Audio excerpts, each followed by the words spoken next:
सेठ मोहनलाल शहर के प्रसिद्ध और सबसे धनी व्यापारी थे। उनके यहाँ नौकर चाकरों की पूरी टोली रहा करती थी। भगवान की कृपा से उनके घर लक्ष्मी धन वर्षा करती थी। सेठ मदन लाल की एक सुंदर, सुशील और शिक्षित बेटी थी जिसका नाम अर्चना था। अर्चना अपने माँ बाप की इकलौती संतान थी, इसीलिए लालन पालन में किसी प्रकार की कमी नहीं हुई। माँ बाप का प्यार भी बराबर मिलता रहा।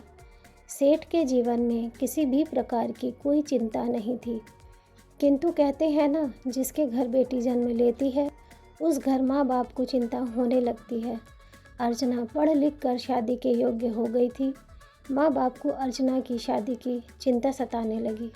जगह जगह योग्य वर ढूंढने के लिए रिश्ते नाते के लोगों को लगाया गया। काफ़ी तलाश के बाद 2.5 साल के बाद एक योग्य वर कमलेश की तलाश हुई। कमलेश चौधरी नागेंद्र का पुत्र था। नाम से ही पता चलता है कि चौधरी नागेंद्र धन से भी चौधरी है। सेठ मोहनलाल ने चौधरी नागेंद्र से अपनी पुत्री अर्चना के लिए कमलेश से विवाह कराने की बात की। चौधरी नागेंद्र ने अर्चना से अपने पुत्र के विवाह का आश्वासन सेठ को दिया। चौधरी जानता था सेठ की कोई और संतान नहीं है।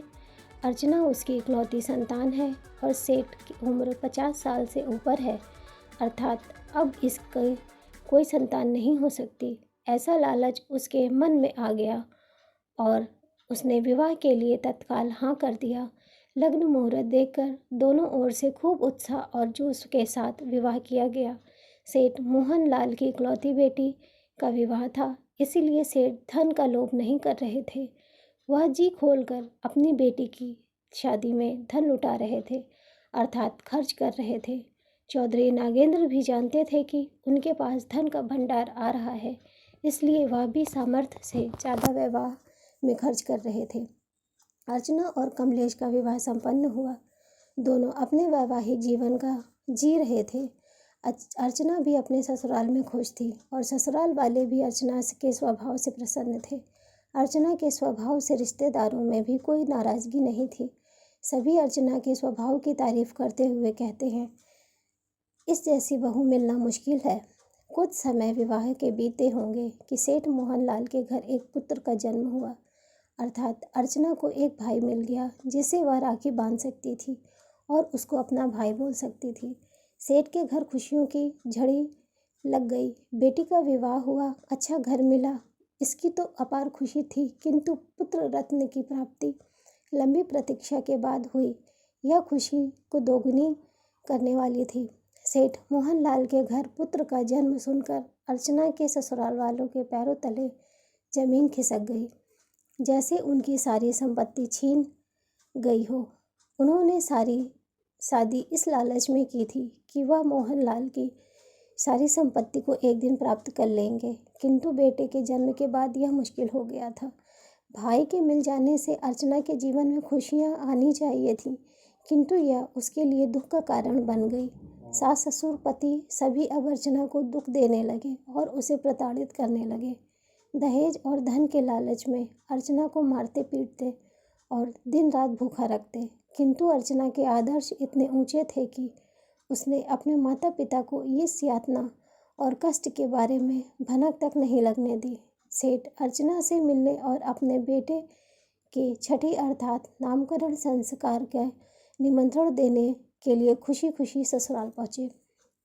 चौधरी और कमलेश सेठ को देखकर असमंजस में पड़ गए कि वह अर्चना से कैसे मिलवाएंगे। सेठ सभी घटना को जान जाएगा और हमारे विरुद्ध कार्यवाही कर सकता है। तत्काल उन्होंने निष्कर्ष निकाला और अर्चना को समझा दिया कि किसी भी प्रकार की बात अपने पिता को बताई तो अच्छा नहीं होगा। अनेकों प्रकार की धमकियां देकर अर्चना को उसके पिता से मिलवाया गया।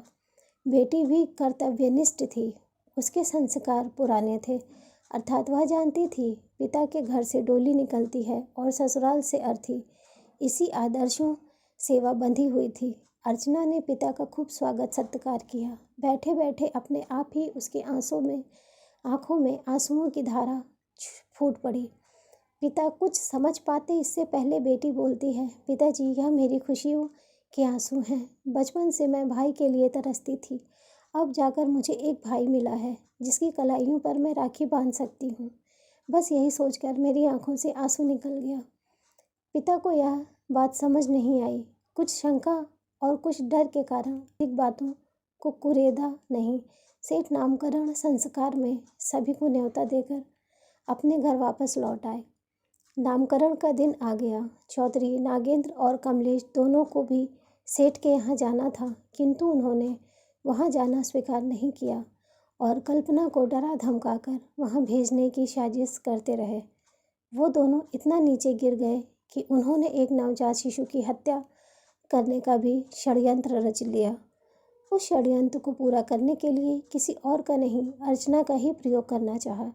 कमलेश अर्चना की पिटाई करते हुए कहता है, या तो तू सदा सदा के लिए अपने मायके चली जा या अपने भाई को गला दबाकर हत्या कर दे, जिसके बाद उसकी सारी संपत्ति हमारी हो जाएगी। अर्चना ऐसा नहीं कर सकती थी। वह अपने खातिर किसी निर्दोष को सजा नहीं दे सकती थी। अपने ऊपर हजारों यातनाएं सह सकती थी, लेकिन किसी निर्दोष को सताना या उसके संस्कारों में नहीं था। काफ़ी देर सोच विचार कर अर्चना ने एक अभूतपूर्ण निर्णय लिया। अर्चना के 3 पत्र लिखे। पहला पत्र अपनी माता के लिए, जिसे वह अपने जन्म देने के लिए धन्यवाद करती है और सदा उनकी बेटी बनकर जन्म लेना चाहती है और उनकी गोद में खेलती ऐसे भावों को प्रकट करती, माफ़ी मांगती हुई उनसे अगले जन्म में मिलने की बात लिखती है। दूसरा पत्र ससुर के नाम, जिसे वह पिता के रूप में मानती थी और उनकी सेवा भी की, अपने पिता से कम नहीं माना, किंतु उन्होंने अपनी बेटी के रूप में उन्हें कभी स्वीकार नहीं किया। इसके लिए वह अपने को ही दोषी मानती है और अपने ससुर से माफ़ी भी मांगती है कि अगले जन्म में फिर मैं एक अच्छी बहू बनकर आपके सामने आऊँगी। तीसरा पत्र अपने पति कमलेश के नाम लिखती है, जिसे वह पति के रूप में भगवान की प्रतिमूर्ति मानती थी और अपना सर्वस्व न्यौछावर कर उसकी सेवा करती थी, किंतु फिर भी उन्होंने नहीं अपनाया। पति पत्नी का संबंध 7 जन्म के लिए जुड़ जाता है, इसीलिए वह इस जन्म में छोड़कर जा रही है, किंतु अगले जन्म में वह फिर उन्हें पति के रूप में प्राप्त करना चाहती है। ऐसा कहते हुए अपने हृदय के सभी विचारों को पत्र में लिख दिया। तीनों पत्र बिस्तर पर रखे तकिए के नीचे दबा दिया और छत में लगे पंखे से एक फंदा लटकाया और अपनी जीवन लीला को समाप्त कर ली। यह अर्चना के जीवन का दुखद अंत था। चौधरी नागेंद्र के घर बहू की मृत्यु पूरे गांव में फैल गई थी। सेठ मोहनलाल को भी अपनी बेटी के न रहने की सूचना मिल गई थी। थाना पुलिस चौधरी कमलेश और नागेंद्र के घर मौजूद थी। सघन तलाशी और पूछताछ के बाद भी किसी प्रकार की कोई जानकारी नहीं मिल रही थी। महिला कांस्टेबलों ने अर्चना के शरीर को नीचे उतारा और उसके कपड़े ऊपर करके देखा तो उसके शरीर पर हजारों काले काले दाग थे, जो कमलेश और नागेंद्र ने पिटाई के दौरान रख दिए थे। पुलिस को सारा मंजर समझ में आ रहा था। चौधरी नागेंद्र और कमलेश के हाव भाव भी बदले हुए थे। पिता ने भी बताया कि मैं जब मिलने आया था तो बेटी रो रही थी, किंतु उसने कुछ बात बताई नहीं थी। मुझे शंका है कि बेटी के पति और ससुर ने ही इनकी हत्या की है। बस क्या था, कमलेश और चौधरी नागेंद्र को पुलिस ने गिरफ्तार कर लिया और कमरे में छानबीन की गई। तकिए के नीचे रखे तीनों पत्र को पुलिस ने बरामद किया और उसमें लिखी हुई सभी बातों को पुलिस ने सबके सामने पढ़ा, जिससे कमलेश और चौधरी नागेंद्र के सभी यातनाओं का उजागर हुआ। गांव मोहल्ले सभी अर्चना के स्वभाव से परिचित थे और कमलेश तथा नागेंद्र के स्वभाव से भी। गांव वालों ने भी कमलेश और नागेंद्र के सभी राज खोल दिए। पुलिस ने कानूनन कमलेश और नागेंद्र चौधरी को गिरफ्तार किया। कोर्ट कचहरी हुई, जिसमें कमलेश को मुख्य साजिशकर्ता माना गया और उसे आजीवन कारावास की सज़ा सुनाई गई। चौधरी नागेंद्र को इस घटना से शामिल और साजिश में सहयोगी मानते हुए 9 वर्ष की सश्रम कारावास की सज़ा सुनाई गई। इस घटना से यह सीख मिलती है कि लालच में किस प्रकार ससुराल वालों ने अपनी बहू का अनादर किया, उसकी पिटाई की, किंतु इस घटना के प्रभाव में केवल अर्चना ही नहीं आई, अपितु अर्चना के साथ बुरा बर्ताव करने वाले भी बुरे दंड को भुगतने के लिए अपराधी हुए। इससे एक बेटी का सब कुछ उजड़ जाता है, वही दो परिवार बिखर भी जाते हैं।